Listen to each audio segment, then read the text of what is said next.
Hi there, Lindsay here, the Frugal Crafter. Today I'm going to show you how you can get the really great look of foiling without an expensive laminating machine or toner printer. What we're going to use is some adhesive tapes and sheets from our sponsor, Craft Chameleon, formerly Punch Place Plus. Now you can get these tapes in various widths. You can also get them in 10-inch by 12-inch sheets, making them perfect for die cutting or for adding just a little strip along the edge of your card for a little extra bling. These cut really well in both kinds of die cutting machines, but if you're using an electronic die cutting machine, make sure you put the matte side of the paper against the sticky mat and have the glossy side up so it'll hold in place while the blade's going around it.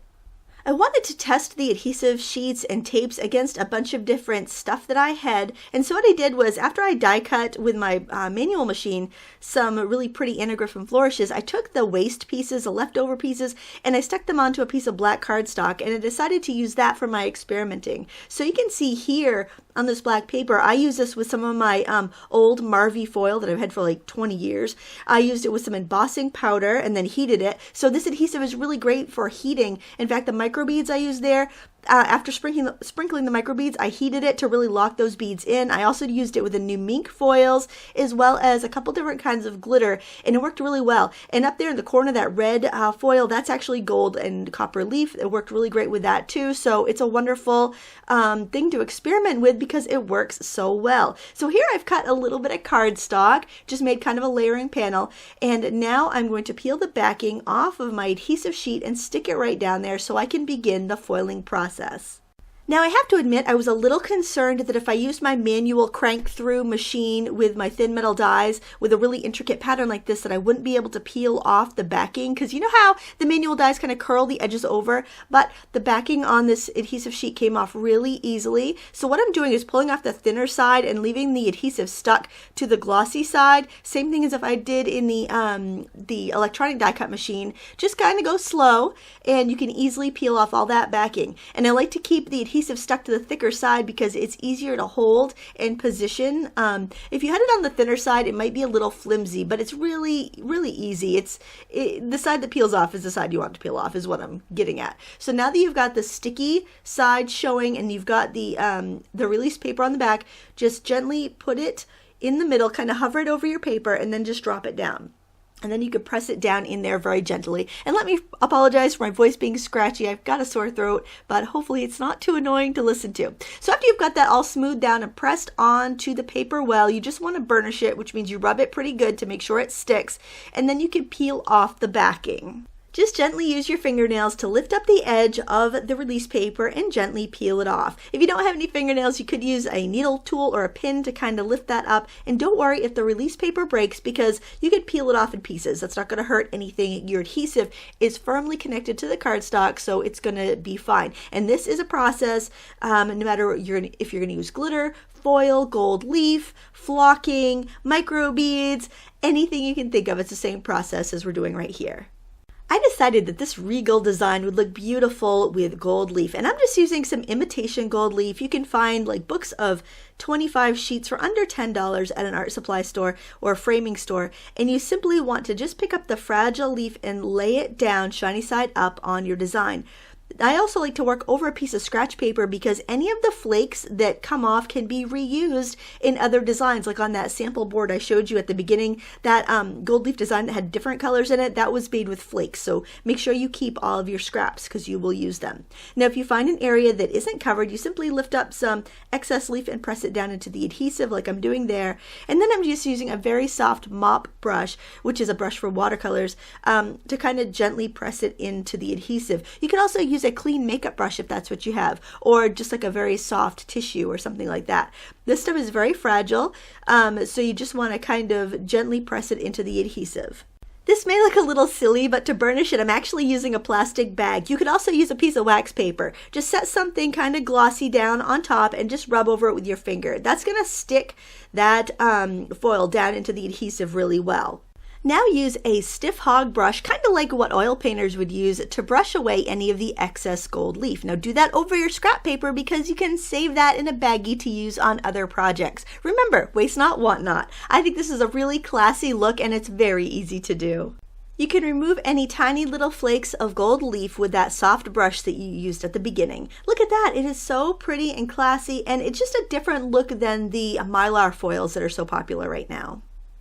But this does work just as well with foil. So what I'm using here is the word adore that I cut out with my electronic die cut machine, and I'm just pulling out any of the adhesive bits I do not want transferred onto my card. Now you could see here that I cut this differently than I would if I was using vinyl. I cut all the way through both of the backing papers and the adhesive because I wanted to make sure the adhesive layer got cut properly. But I did find it was very easy to remove the backing off of this as well. Make sure when you're using this with an electronic die cutter that you press it very firmly down onto your mat and you have the matte side against the sticky mat. You may need to use a high tack sheet for this. I just used a regular Sizzix Eclipse mat in my Cricut machine for this. I used a blade depth of 4 and just medium pressure, and it worked fine.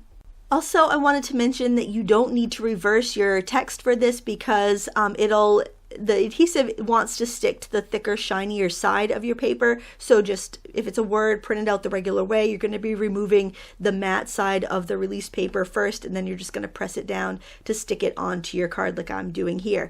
Another thing to note is that the top side of that adhesive sheet is going to be glossy, and if you try to tape it to your mat, it's not going to stick to the tape. So if your mat is not sticky enough, you could use like a little bit of the Zig two-way glue, or you could spray your mat with a little quilter's basting spray to make it sticky enough to hold the mat. Again, I didn't do that to my mat. My mat was sticky enough, and it's just a regular die cutting mat.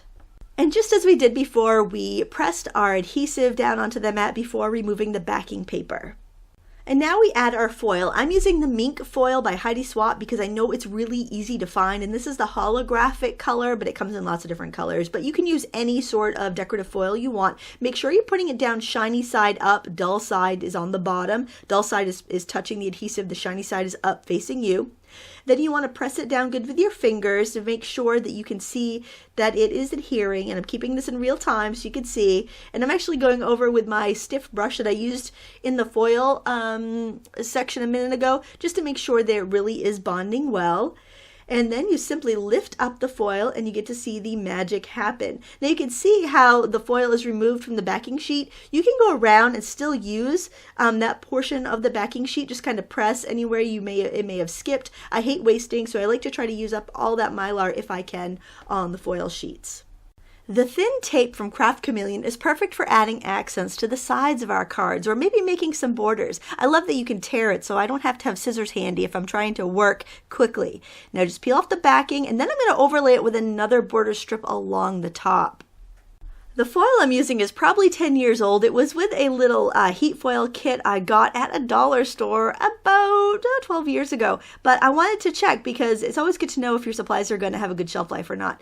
And yes, I'm just pushing it into the adhesive, rubbing it with the back of my fingernail to burnish it, and peeling it up, and I'm getting a really lovely design. There are several reasons I prefer using the adhesive method of foiling versus the thermal foiling with a laminator and a toner printer. For one, it's less expensive, the adhesive is more versatile, and then I can use my foil until it's gone. See how I'm just moving that piece of foil around until I have used up everything on that edge? You can't really do that with a laminating machine unless you want to run that thing through the laminator, 7 or 8 times. So it's way less wasteful and you get the same results. Plus, adhesive can be used for so many other projects that it is super versatile. Speaking of projects, let's make a quick card. And now I think if you're going to take the time to foil and use those gorgeous foils, that you really should let that be the focal point. So what I'm doing here is cutting around my flourish here with my scissors, leaving about 1/8 of an inch border all the way around.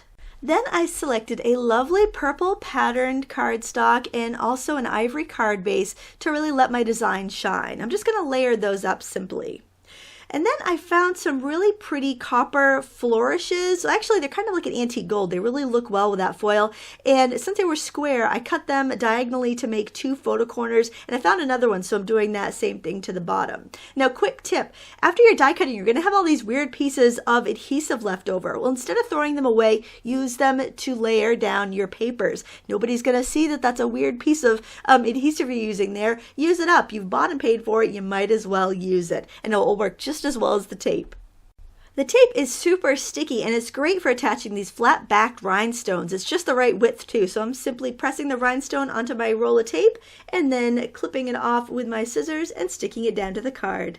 Since the filigree shapes are raised, I have to use a glue that's thicker that will marry their shape to the card. So I'm just using hot glue, just kind of filling in the cavity with the glue and pressing it into the corner of my card. I hope you found this video helpful, and now you know how you can foil without going to the expense of getting a laminator and a toner laser printer. Please visit our sponsor, Craft Chameleon, to get these adhesive sheets and see what other wonderful craft projects they offer. Remember, these tapes and adhesive sheets are strong enough to hold microbeads. They'll take heat, so you can use embossing powder, you can use your glitters, foils, pretty much anything you could think of, flocking powder. It all works really great with these adhesive sheets, and the adhesive tapes are even strong enough to hold fabric. So do give them a try today. Thank you so much for watching. Please give me a thumbs up and subscribe. Until next time, happy crafting.